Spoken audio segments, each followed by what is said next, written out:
শোনেন, আমরা সকলেই এবারের ইলেকশনের প্রার্থী, আর আমরা সকলেই এবার জিতে গেছি। সবাই থামুন থামুন, মন্ত্রী ম্যাডাম আসছেন। কি হচ্ছে এখানে? ভোটটা জিতে সব নাচানাচি হচ্ছে। ভুল হয়ে গেছে ম্যাডাম। ভালো করে দেখে নিলে তো আর ভুল হয় না। দেখে নিন। এই, দেখান।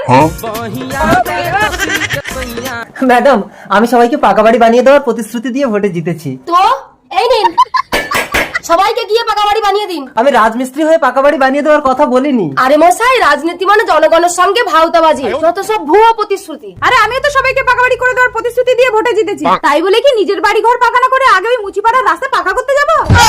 একদম ঠিক, আপনারা হলেন আমার যোদ্ধা। আপনাদের খাইয়ে শক্তিশালী করলে তবেই আমি যুদ্ধে জিতবো। ম্যাডাম, আমি সবাইকে বেকার ভাতা দেওয়ার প্রতিশ্রুতি দিয়ে ভোটে জিতেছি। কেন, তোমার ভাতার কি করে? আমারটা তো বেকার। তাহলে ওটাকেই দিয়ে দিন।